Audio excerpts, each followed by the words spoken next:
सनातनी ज्योतिष पर हमारे सभी दर्शकों और सभी सब्सक्राइबर्स का हार्दिक अभिनंदन करते हैं। दर्शकों, आप सभी ने कर्म के विषय में तो जाना ही होगा। गोस्वामी श्री तुलसीदास जी ने अपने श्री रामचरितमानस जैसी अद्भुत रचना में ये बताया है कि कर्म प्रधान विश्व रचि राखा, जो जस करहि तस फल चाखा। तो वहीं भगवान श्री कृष्ण ने श्रीमद् भागवतम गीता में ये कहा है कि कर्मण्येवाधिकारस्ते मा फलेषु कदाचन मा कर्म फल हेतुर्भूत मात संगोत्स्व कर्मणि। और कर्म के ऊपर तो उन्होंने एक कर्मयोग का पूरा सिद्धांत ही श्रीमद् भागवत गीता में पूरी तरीके से बताया है। दर्शकों, ये जो कर्म का सिद्धांत है, ये जो कर्म का फल है, ये हर इंसान को, हर जीव जंतु को, हर कीड़े मकोड़े को और हर वनस्पति तक को भुगतना पड़ता है। आज हमारे साथ जो हमारे रिश्ते हैं, माता पिता, भाई बहन, पत्नी, दोस्त, यार, मित्र, दुश्मन, जो भी रिश्ता आपसे जुड़ा हुआ है, इतना याद रखिए कि वो आपके पिछले जन्म में कहीं ना कहीं किसी न किसी रूप में आपसे संबंधित अवश्य था और इसी जन्म में वो आकर आपसे अपना वो पिछला हिसाब किताब चुकता करने के लिए आया है। आज की एक ऐसी ही सच्ची घटना, आज की एक ऐसी ही सच्ची कथा हम आपको सुनाने वाले हैं जो आप कर्म के इस सिद्धांत के ऊपर और विश्वास बढ़ा देगी और आप ये मानने लगेंगे कि वास्तव में कर्म का फल हर व्यक्ति को मिलता है। दर्शकों, ऐसा कहा जाता है कि कर्म का फल कुछ इस प्रकार का होता है कि जैसे एक बछड़ा 1000 गायों के बीच में अपनी माँ को ढूंढ लेता है, ठीक इसी प्रकार से कर्मों का फल भी व्यक्ति को ढूंढकर उसके कर्मों का हिसाब किताब उसके साथ चुकता करता है। और आप सभी ने तो सुना ही होगा कि कर्म का फल सबसे बढ़कर मिलता है। और आप सभी ये तो जानते ही होंगे कि चाहे भगवान हो या फिर मनुष्य, उन्हें भी कर्म का फल भुगतना ही पड़ता है। पृथ्वी पर कर्मों का बंधन भगवान हो या फिर मनुष्य, सबको भुगतना ही पड़ता है। तो आइए प्रारंभ करते हैं आज की इस अद्भुत कथा को, जो आपके मन को मोह लेगी और कर्म के ऊपर आपका विश्वास और बढ़ जाएगा। चलिए प्रारंभ करते हैं। दर्शकों, एक फौजी था जिसके परिवार में कोई भी नहीं था और दुर्भाग्यवश वो अनाथ था। उसके परिवार में ना उसके माँ बाप थे, ना ही भाई बहन, यहाँ तक कि उस व्यक्ति की शादी तक ही नहीं हुई थी। इसलिए वो एक अनाथ की जिंदगी गुजार रहा था। किस्मत का साथ कहें या फिर ईश्वर की मर्जी, उसे एक सरकारी नौकरी लग जाती है और वो एक देश सेवा करने वाला एक देशभक्त सैनिक बन जाता है। वो अपनी सीमा पर अपने देश की सुरक्षा कर रहा था और इधर एक सेठ जी थे जो कि देश की सीमा पर रक्षा करने वाले सिपाहियों के लिए फौज के कपड़े बनाया करते थे और उन्हें खाने का सामान भिजवाया करते थे। तो ये सामान लाने और ले जाने के लिए और कपड़ों की धुलाई के लिए जो ट्रक होते थे, उन ट्रक में वो फौजी ड्यूटी किया करता था। और इस तरीके से आते जाते उस फौजी का उस सेठ जी से संबंध हो जाता है और जब संबंध बन जाते हैं तो दोनों की आपस में मित्रता बहुत अच्छी बन जाती है। दोनों आपस में बातचीत किया करते थे। तो एक दिन सेठ जी ने उस फौजी से कहा कि तुम अनाथ हो, तुम्हारे कोई घर परिवार में नहीं है, तुम्हारी पत्नी भी नहीं है, तुम्हारा शादी नहीं हुआ है, तो तुम एक काम करो कि अपने पास जो भी पैसा कमाई करते हो उसमें से एक हिस्सा या फिर अपने पूरे पैसे मुझे दे दिया करो, मैं उसे व्यापार में लगा दूंगा। और जब तुम फौज से रिटायर होगे, जब फौज से तुम्हारी सेवानिवृत्ति होगी, तो तुम्हें उस पैसे से बहुत अच्छा ब्याज मिल जाएगा और हो सकता है कि हम साझेदार के रूप में भी कार्य करने लगे। तो इससे तुम्हारी आगे की जिंदगी जो है वो बहुत अच्छी गुजरेगी। लेकिन अचानक दुर्भाग्यवश सन 1971 में भारत और पाकिस्तान की लड़ाई लग जाती है और फौजी को अपने भारत की रक्षा करने के लिए देश की सीमा पर जाना पड़ता है। जब फौजी देश की सीमा की रक्षा कर रहा था तो एक बार वो फौजी अपनी सीमा पर घुड़सवार दस्ते का नेतृत्व करते हुए एक घोड़ी के ऊपर बैठा हुआ अपनी सीमा की निगहबानी कर रहा था। अचानक से उस घोड़ी ने अपने रास्ते को बदला और वो दुश्मन क्षेत्र की सीमा में चली गई। इधर वो फौजी अपनी घोड़ी को वापस बुलाने का लाख प्रयास करता रहा। इधर उस फौजी ने अपनी उस घोड़ी की लगाम बार बार खींची और ये प्रयास किया कि वापस से वो घोड़ी लौटकर अपनी सीमा में आ जाए, लेकिन वो घोड़ी अपनी सीमा में नहीं आती है और वो फौजी अपनी घोड़ी के इस धोखे के कारण, इस छल के कारण अपनी दुश्मन सीमा में प्रवेश कर जाता है। और इधर जब दुश्मन सैनिकों ने ये देखा कि भारतीय फौजी आया है तो सभी पाकिस्तानी सैनिकों ने मिलकर उस भारतीय फौजी की हत्या कर दी। इधर उस फौजी की जब मृत्यु होती है तो देश में समाचार फैल जाता है। जब सेठ जी के पास इस फौजी की मृत्यु का समाचार पहुंचता है, इस फौजी की शहादत का खबर पहुंचता है, तो सेठ जी बहुत प्रसन्न हो जाते हैं। इधर जो सेठ जी थे उनके पास उस फौजी का सारा पैसा अब तक जो उसने इकट्ठा किया हुआ था वो उसके पास पड़ा हुआ था। अब ये सेठ जी बहुत प्रसन्न हो जाते हैं। सेठ जी ये सोचने लगते हैं कि चलो अच्छा हुआ, उस फौजी से छुट्टी मिली और अब तक उसके सारे पैसे जो हमारे पास जमा थे वो अब हमारे हो गए। अब हमें उसे किसी को वापस नहीं करना है, कोई गवाह नहीं है, कोई सबूत नहीं है, तो ये सारे पैसे हमारे हो गए। सेठ जी इस बात को सोचकर बहुत खुश थे और इधर सेठ जी के पास उस फौजी के द्वारा लगाए गए पैसे से इतनी ज्यादा बरकत हुई, इतनी ज्यादा उन्नति और तरक्की हुई कि सेठ जी दिन दूनी और रात चौगुनी तरक्की करने लगे। उनका व्यापार बहुत ज्यादा बढ़ गया। अब सेठ जी के पास दुगनी खुशी हो गई। फिर समय बीतता चला गया और एक बार सेठ जी के घर में एक पुत्र का जन्म हुआ। अब सेठ जी फूले नहीं समा रहे थे। एक तो सेठ जी का व्यापार बहुत तेजी से तरक्की कर रहा था, ऊपर से उन्होंने एक फौजी के पैसे ले लिए थे जो अब वापस मांगने वाला नहीं था, और अब सेठ जी के घर में एक बेटे का जन्म हो गया जो कि उनके व्यापार को, उनके आगे की विरासत को और आगे ले जाने वाला था। समय बीतता रहा, उस बच्चे का पालन पोषण होता रहा और अब वो बच्चा बड़ा हो गया, जवान हो गया। इधर सेठ जी भी ये सोच रहे थे कि जब ये बच्चा बड़ा हो जाएगा तो मेरे व्यापार को संभाल लेगा, मेरी आगे की जिंदगी बहुत अच्छे से सुखमय बीतेगी। इस तरीके से सेठ जी अपनी जिंदगी के खुशनुमा सपने बुन रहे थे।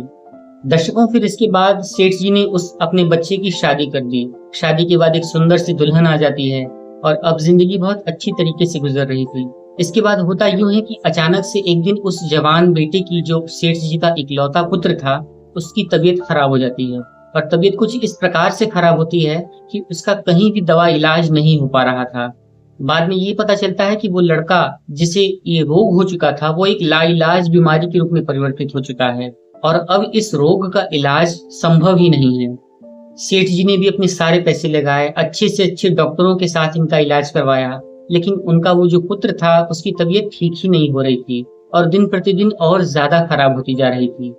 एक दिन सेठ जी मंदिर में निराश बैठे हुए सोच रहे थे और रो रहे थे और वो ये कह रहे थे कि भगवान, आपने हमें इतनी सारी खुशियां दी, इतना अच्छा पुत्र दिया, इतना अच्छा व्यापार दिया, जिंदगी बहुत खुशी से गुजर रही थी, लेकिन ये जिंदगी में एक ऐसा कष्ट क्यों आ गया कि हमारा इकलौता पुत्र, इकलौता लड़का जो हमारा है वो अब मृत्यु की तरफ जा रहा है और हम कुछ कर नहीं पा रहे हैं। दर्शकों, फिर इसके बाद उस मंदिर में ही इन सेठ जी को एक महात्मा जी मिलते हैं। वो महात्मा जी कहते हैं कि तुम रो क्यों रहे हो, आखिर बात क्या है।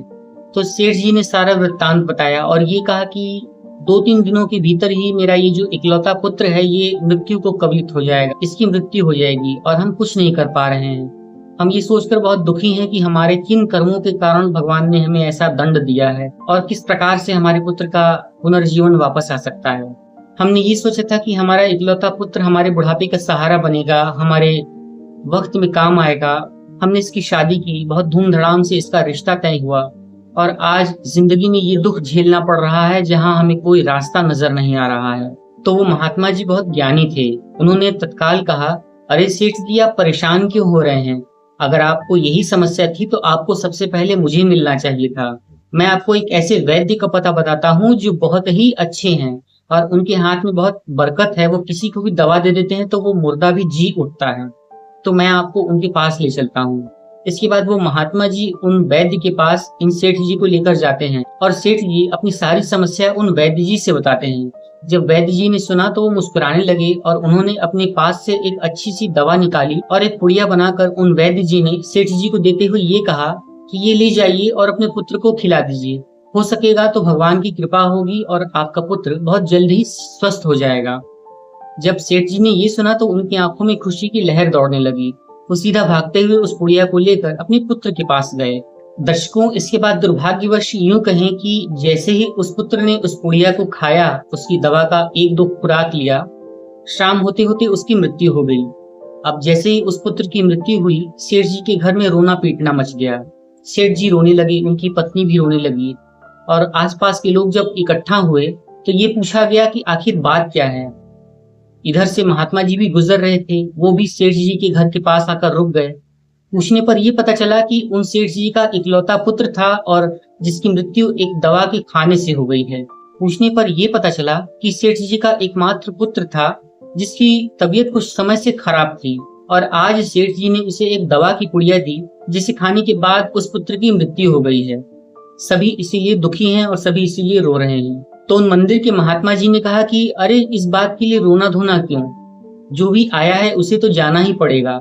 तो सेठ जी और उनका परिवार गुस्से में भरकर कहता है कि महात्मा जी आपको क्या, आपकी तो दुनिया ही उजड़ चुकी है, आपका तो कोई परिवार है नहीं। और आपने कभी उस व्यक्ति से पूछा है कि जिसकी एकमात्र औलाद हो, जिसकी एकमात्र संतान हो और वो ही मृत्यु को प्राप्त हो जाए, उसके आगे उसका निर्वंश हो जाए, तो उस व्यक्ति के हृदय को देखिए कि उसके ऊपर क्या बीतती है। तो महात्मा जी मुस्कुराते हुए कहते हैं कि ठीक है, तुम्हारी बात सत्य है, लेकिन सेठ तुम उस समय तो बहुत प्रसन्न हो रहे थे जब एक सैनिक की मृत्यु हो गई थी। वो देश की सीमा पर रक्षा करते हुए एक नौजवान सैनिक, इसके आगे पीछे कोई नहीं था, उसकी मृत्यु हो गई। तब तो तुम बहुत प्रसन्न थे, तब तो तुम बहुत खुश हो रहे थे और ये सोच रहे थे कि इसके पास से जो पैसे मुझे मिले हैं अब वो किसी को चुकाने नहीं पड़ेंगे और ये सारा पैसा अब मेरा हो गया। तुमने उस पैसे से बहुत बरकत भी कर ली, व्यापार भी बढ़ा लिया। सेठ जी ने तुरंत ही उत्तर देते हुए ये कहा कि महात्मा जी, आप कैसी बातें कर रहे हैं? वो तो एक सैनिक था, उसकी मृत्यु हो गई और वो उसके आगे पीछे कोई नहीं था, लेकिन मेरा तो एकमात्र बेटा था और उसके परिवार में हम सब थे। उसकी मृत्यु हो गई, क्या इस बात का दुख मुझे नहीं होगा? तो महात्मा जी ने मुस्कुराते हुए कहा कि तुम कैसी बात कर रहे हो, ये तो बहुत जरा सी बात है। तुम्हें ये नहीं मालूम कि कर्म का सिद्धांत सभी पर लागू होता है? मैं तुम्हें बता दूं कि जिस सैनिक की शहादत हो गई थी, जो सैनिक सीमा पर लड़ते हुए मृत्यु को प्राप्त हो गया था, वास्तव में उसी सैनिक ने तुम्हारे घर में तुम्हारे बेटे के रूप में जन्म लिया था और उस सैनिक ने ही तुम्हारे पिछले जन्म के लिए गए सारे पैसे इस जन्म में जन्म लेकर बचपन से जवानी तक का सारा कर्ज जो तुमने उस सैनिक से लिया था वो तुमसे चुकता करा लिया है। उसकी पढ़ाई लिखाई में, उसके खेल कूद में, उसके विवाह में, उसके रहन सहन में जो सारा खर्च तुमने लगाया है, जो सारा पैसा तुमने खर्च किया है, दरअसल वो सारा पैसा उसी सैनिक का पैसा था जो उसने तुम्हें पिछले जन्म में कमा कर दिया था। और इस प्रकार से वो जो सारा पैसा था उसने तुमसे चुकता करा लिया है। और जो रहा सहा पैसा था, जो ब्याज का पैसा था, वो पैसा उसने तुमसे दवा में, इलाज में खर्च करा लिए। और वैद्य जी के पास जब तुम वो पुड़िया लेने के लिए गए थे तो उस पुड़िया के रूप में जो पैसे तुमने खर्च किए, वो पैसा वो आखिरी पैसा था जो उस सैनिक के द्वारा तुम्हें दिया गया था। और इसके बाद जब तुम्हारे पुत्र की मृत्यु हो गई तो जिस प्रकार से आज तुम्हें बहुत दुख हो रहा है, ठीक उसी प्रकार से कल तुम्हें बहुत सुख हो रहा था जब तुम्हें ये पता चला था कि एक सैनिक की सीमा पर देश की रक्षा करते हुए शहादत हो चुकी है, वो शहीद हो चुका है। कुछ इस प्रकार से उस सैनिक की शहादत का जो बदला था, उसका जो कर्ज था, वो सैनिक ने इस जन्म में तुम्हारे बेटे के रूप में तुमसे अदा करा लिया है। दर्शकों, फिर इसके बाद सेठ जी बहुत दुखी होते हैं और उन महात्मा जी के चरण पकड़कर रोने लगते हैं। सेठ जी ने बाद में महात्मा जी से ये कहा कि चलिए मान लिया कि हमने उस सैनिक के साथ गलत किया, उसके पैसे हड़प लिए और इस जन्म में उस सैनिक ने हमारे पुत्र के रूप में जन्म लिया और हमसे अपने सारे कर्मों का हिसाब किताब चुकता करा लिया। लेकिन इन सब के बीच में हमारी उस पुत्र वधू का क्या? वो जो पुत्र वधू थी, उसे इस जवानी में विधवापन का दुख क्यों झेलना पड़ रहा है? और उस पुत्र वधू का क्या रोल था? वो क्यों दुखी है? उसे ये कष्ट क्यों भुगतना पड़ा? तब उन महात्मा जी ने मुस्कुराते हुए ये कहा कि दरअसल ये वही पुत्र वधू है जिसने पिछले जन्म में उस सैनिक की घोड़ी के रूप में जन्म लिया था और वो घोड़ी उस सैनिक को सीमा पर ले जाकर धोखा दे देती है और सैनिक उस घोड़ी के कारण ही सीमा पर अपनी शहादत को प्राप्त हो लेता है और सीमा पर उसकी मृत्यु हो जाती है। इसके बाद सेठ जी ने उन कर्मों के फल को याद करते हुए और कर्म के फल की इस प्रधानता को समझते हुए उन महात्मा जी को बारंबार प्रणाम किया और इसके बाद इस सत्य कथा का समापन हो जाता है।